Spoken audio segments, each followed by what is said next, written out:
What's up? Welcome into your Daily Buckeye Blitz for a Tuesday, July 30th, 2024. Winding down this month, almost done with July, and then August. You know what August means.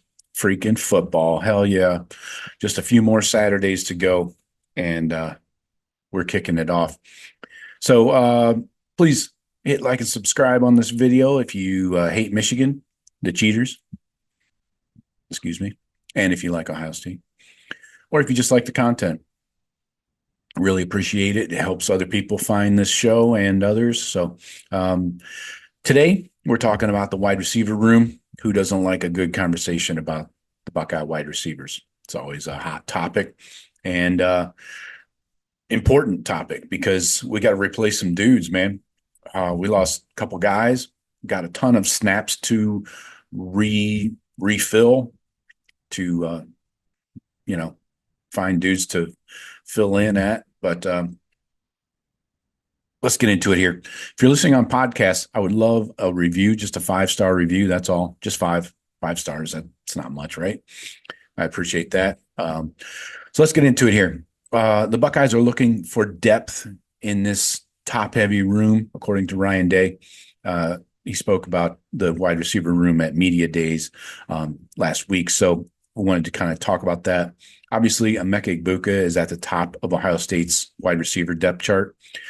He's healthy. He's confident. He'll be back to form in 2024. So, but the Buckeyes need more than just one guy, right? Outside of Emeka, the Buckeyes don't really have much experience at the position. Ryan Day described the room as top heavy. So the Buckeyes lost Marvin Harrison to the NFL draft last year. Julian Fleming transferred over to the Knicks. So they combined for 234 receptions, 3,576 yards, and 38 touchdowns at Ohio State in their careers. So outside of Emeka's 124 receptions, 1,857 yards, 14 TDs, the Buckeyes have a combined 29 receptions returning over 7 receivers on scholarship. So sophomore Carnell Tate, he had a role as a true freshman last season. He played in all but 2 games, actually had a start in 1. Then you got Brandon Innes. He got into 6 games last year. So burn the red shirts. Those are not an option in wide receiver world. So Egbuka, Tate, Innes, and then you got the highly touted Mr. All Everything, the generational freshman, Jeremiah Smith. They're expected to be Ohio State's top 4 receivers this year. You got Tate and Smith should be the 2 outside guys at receiver, and then Emeka mostly in the slot. So, but the versatility that Egbuka brings will allow him to move around more this season, and he'll line up on the outside at times. He actually played outside receiver in high school. He never played the slot until he came to Ohio State. So this will give Innes the chance to get more reps in the slot as Emeka moves outside occasionally. But the Buckeyes still need depth, and they're trying to find it. Ryan Day said last week at Big Ten Media Days, quote, okay, where is 4, 5, 6, and 7? Brandon Innes. You feel Brandon Innes when you're out there. This is going to be a great opportunity for him to do that. Jaden Ballard is another guy that's been in the program for a while. We need him to step up and make an impact. He's a down-the-field threat with great speed. Again, this is somebody that's been in our program now. I think that's another part. There's been another part of this team that is we have 2, 3, 4. These guys have been in the program for a while. So there's been a lot of build-up springs and summers and practices and development along the way. We need JB to step up. He's been charged with that challenge along the way.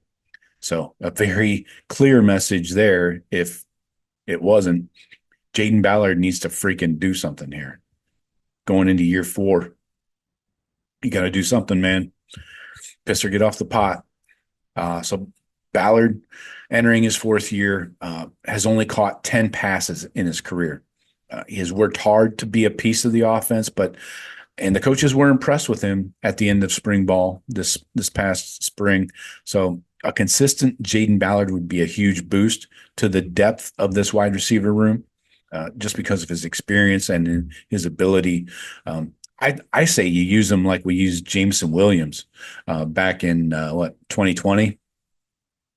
Just send him deep, man. Occasionally, stretch that defense out. Nobody's going to keep up with him. So the Buckeyes could also use a breakout season from Kojo Antwi.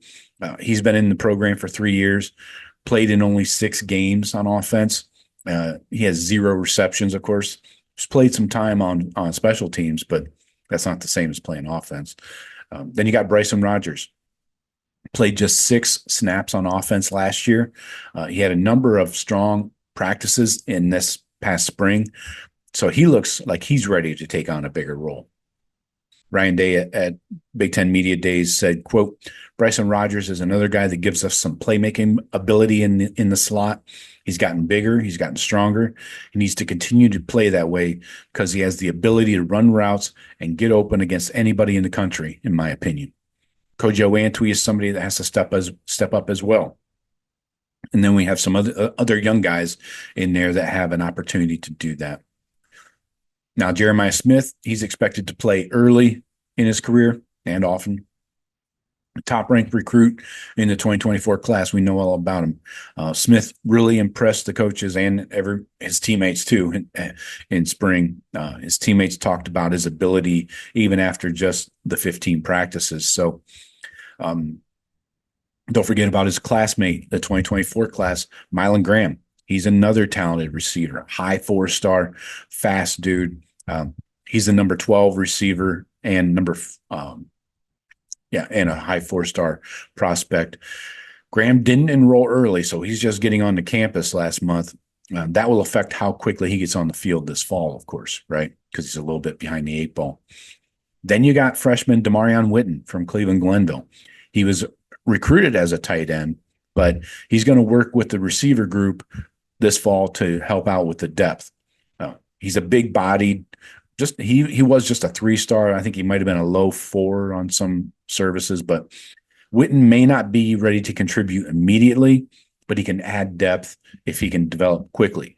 So Witten and Mylan Graham both just getting in, last month. Let's see if they can get up to speed quickly. Have they been taking care of their bodies, doing the workouts they've been sent? What kind of shape are they in? Are they on a jugs? Are they practicing, with a jugs machine? Are they, do they have a private coach they were working out with over the summer? All of these things matter, in development. So Brian Hartline, he primarily runs with 3 wide receivers. He doesn't rotate a lot. So this could be one of the longest seasons in the program's history. We're expecting 16 or 17 games.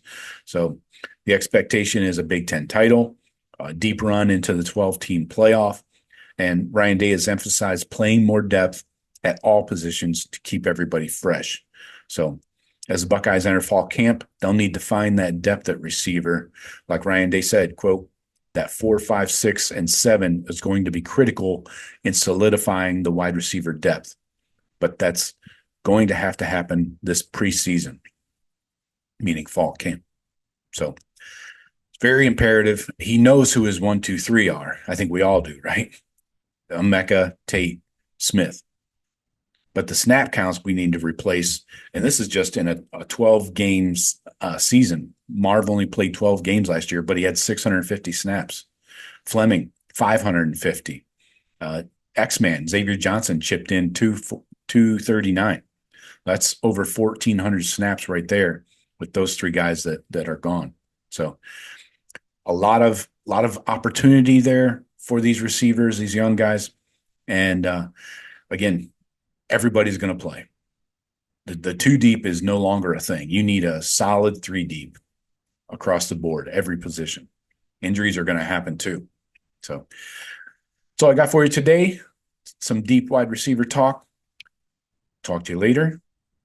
Go Bucks.